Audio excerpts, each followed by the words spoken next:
Hey everybody, it's the Mad Master here. I'm probably going to be doing about 8 videos this weekend because I have an extended weekend, which I didn't expect from my employer, which is pretty awesome. So, all paid, by the way, the 2 days. Their Thanksgiving, or whatever you want to call it, weekend. I think of things to say, and I'm just like all over the place sometimes from the coffee. So, anyways, this video is about politics, and I really will I have started to cut down on my political content to some extent over the past couple of years. And I probably will continue in that direction, but I do want to do an occasional political video because I don't feel like it's something I just feel like saying things sometimes and I just want to say them. And I'm not going to use social media anymore to do that as far as other social media, other than video services, because I feel like where I live, unfortunately, a lot of my friends or so-called friends or whatever you want to call them on social media, especially from where I'm at, don't really grasp where my politics have gone and where they've gone, is certain directions that have gone in the last couple of years. Because for one, they're blind to what I've already been into for many years because they don't understand where I come from. But it's more the futility of, the irony is I've pretty much the same as I was, 15 years ago. But the futility of saying these things, because they're just going to vote for losing candidates and pretend that they're better than everybody else. Some of these people, or some of the ways they act, like people from high school and stuff. Sorry. So people that are still in contact with me, and relatives or whoever, mostly not relatives, but some relatives might think this. They think they probably think on some level, I'm just going to fuck it straight out and say it. They're better than me. They're more knowledgeable than me. I'm a conspiracy theorist nut job who's lonely or whatever, that's why he thinks these things and has these ideas, these red pills, these thrown at people. Regardless of that, everybody is, at a mourning loss for words, as far as what happened and all this stuff. And never mind, I've been saying these things for many years, and never mind that I've been, in fact, like I predicted a couple of things that have happened, like on Facebook, for example.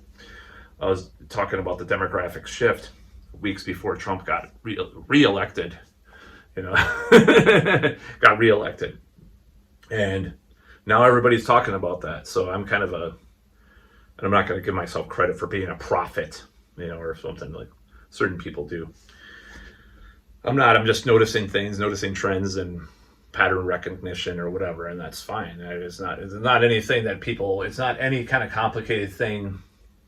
Anything that I say that comes true, I'm not going to say, oh my God, I'm such a great person. I don't want to do that because I think it's stupid. Because some of it's common sense, some of it's just basically stuff that you can see happening right in front of you, and people are so deluded that they can't see it or they won't admit it. A lot of the time. But one of the media platforms or media companies, not media platforms, but media companies that played a huge part in my life for many years was the Young Turks. And the Young Turks, probably since about 2011, I would watch them, and I liked a lot of their takes and stuff. I was pretty much a leftoid, liberal, whatever. And of course, people like Jimmy Dore will say that they're ultimately will fold for the Democratic Party. And there's probably some truth to that. However, in recent years, the last 2 years, last year and a half, I've noticed a shift because I've seen Anna Kasparian and Cenk Uygur on these so-called right-wing or populist podcasts and stuff more often. And they've been kind of toning down their rhetoric for various reasons. And I'm going to go into that. I think they are a business, very profitable business.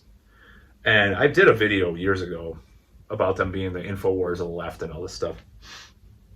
But unlike InfoWars, I'm going to give them a little credit. They were able to adapt to the changing. I think I think Elon's going to buy InfoWars. Let's face it, and he's going to run it as a propaganda outlet for Trump and MAGA. That's just the truth. That's going to happen in the next few weeks, I predict. So unlike InfoWars before bankruptcy and stuff, they're able to shift. I think they are shifting. They used to be like more of like a sensationalist, like attention, like was it Perez Hilton or what was the other one? Gawker kind of stuff they used to run all the time, sensationalist. And that mentality turned me off during 2020 for various reasons. So I turned them off. But I resubscribed recently because Anna in particular is being more nuanced, like she used to talk about, and Shank is too. And do I think this is like a shift ideologically? I think it's partly a shift ideologically, but I think they see the writing on the wall because they're smart business people and they see that this demographic shift is happening. And I'm not saying that it's going to go full MAGA ever, but I'm saying that this like ideologically, socially moderate, populist, economically framework is where the country is going. And I think that's what's happening to them. And I think the other people are going to be left behind because they're smart. They're smart business people. They're gonna grow, and they've been kind of atoning for their sins, so to speak, over the past 2 years, especially Anna. I don't think it's all legitimately ideologically driven. I think it's actually partly because of business reasons. I think it's because they're seeing the writing on the wall. It's a very smart business move. As you see all these podcasts and stuff come up, and they're just so popular. So they talk about the male loneliness epidemic. They talk about the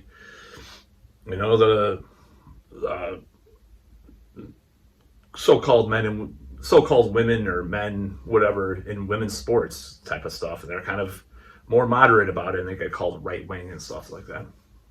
I think there is some actual ideology in crime or immigration too. There is somewhat of an ideological shift happening with them to some extent, but I think it's also opportunistic and business motivated. And I'm just going to be straight out honest about that. I don't think it's like selling out. I think it is just shifting with the winds. But you have to sometimes. It's like,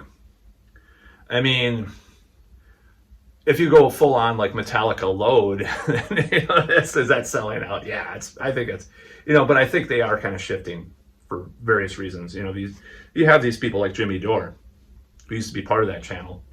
They're just making inroads. And then there's little guys too. Little girls, gals, girls. Shit, that sounded weird. Little channels making inroads like, Hard Lens Media, Do Dissidents, Savvy Sabs, who else? I think Kyle Kalinski's kind of caught in the middle of this because he's kind of doing the Majority Report stuff, and then he's also he's not going as far as TYT is. He was already kind of in the middle about that stuff, and he's still growing too, though, because at least he attacks the Democrats a lot, so people will watch him. But like Majority Report and who else is there? There's a bunch of these channels and these media sources that just went too far. And then you have the MSDNC types that are just going to totally go bust or broke pretty much, because of what happened. But TYT they have their ship is pretty well anchored, or not anchored, but they have the boats, the Titanic's going down. They have a lot of boats.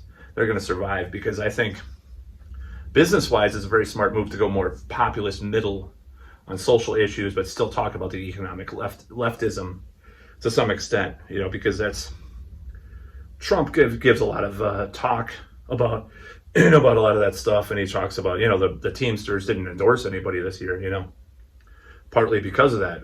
He gives a lot of talk to it. Of course, I don't know if he's actually going to do anything about it, just like last time, other than ripping up the TPP, which was a good move. But that's kind of where the winds are going, in my opinion. Bernie was the first person to, other than Trump, to like get that into the minds of people. Attacking the military-industrial complex, attacking corporations and monopolies, and shifting jobs overseas. Now, Trump has been talking about that for 40 years. It's little do people know that he's actually had some of the same messaging for 40 years. Watch these old clips of him talking about that. I don't know what motivates him in that respect, if it's legitimate or not. I think part of it is, and at least in his mind, it is.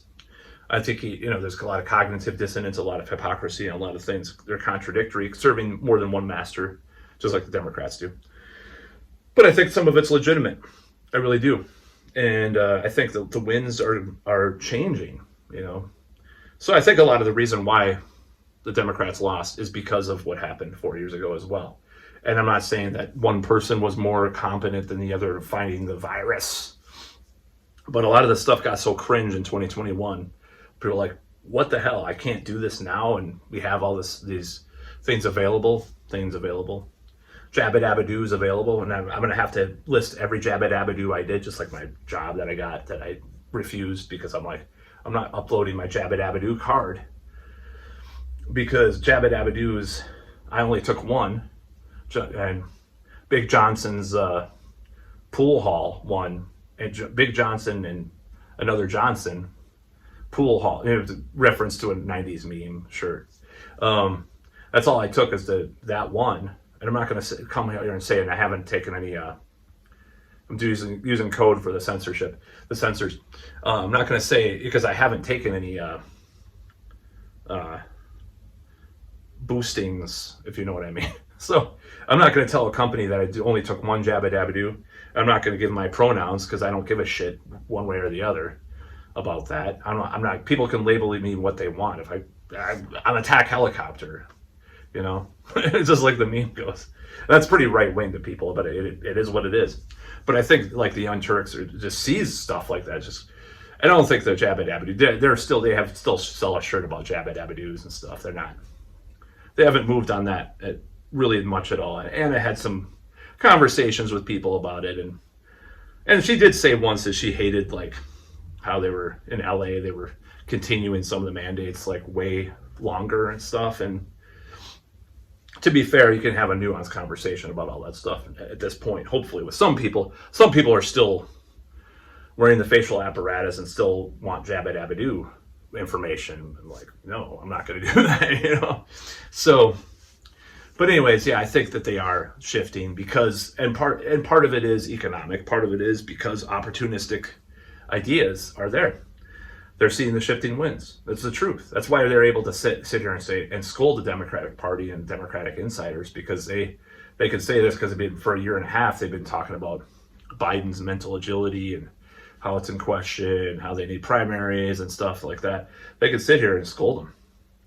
Part of it is opportunistic. It's part of the framework that they have because that's the way that's the way the country is going. I mean, look at what happened. So they can sit there, and there's all these channels that are more like channels and companies that are coming up. Due Dissonance, my favorite one, absolutely 100% my favorite one. They can say they're like, oh, we question some of the science, the gender science that's coming out, that's coming out from America, but for some reason in England they have these studies that are not funded by these pharmaceutical companies that say the opposite. Or why are they closing down these things in Europe? Oh, they're all not see them coming people, No. They're just seeing the winds. The winds are going different. Russell Dobular in particular, in a lot of recent videos, has talked about how culturally we'll be shifting pretty soon.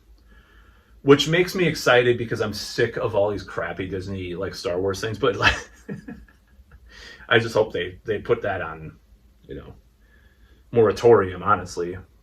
All the Star Wars stuff and all the Marvel stuff and all that crap for a long time because you get sick of all that crap. But anyways, it's talking about how it's going to be like the 80s where like a certain point, like 1982, I don't know when it was, but in the early 1980s, people started cutting their hair short again, right? No comment. People started like, culturally like not talking about like all the hippy dippies kind of stuff as much, which I like the left, of the 70s and the 60s in a lot of ways. So I'm not bashing. I'm just saying this is cultural shift happened.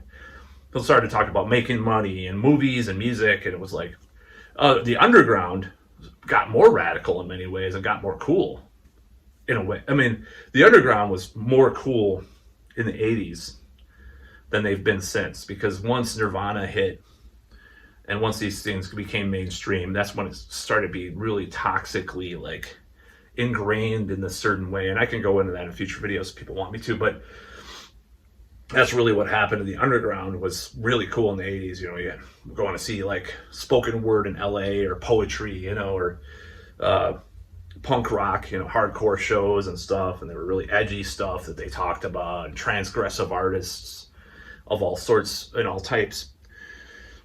And movies too. A lot of, you know, Alex Cox movies from the 80s, like really cool stuff you watch. Repo Man, you know, stuff, just a lot of stuff that came out in the 80s was freaking awesome, to be honest. So I think it could be some kind of weird like conformity that happens in the mainstream. It's like in the 80s, even though they're for the most part, news anchors in the 80s were still ostensibly left-wing in many ways.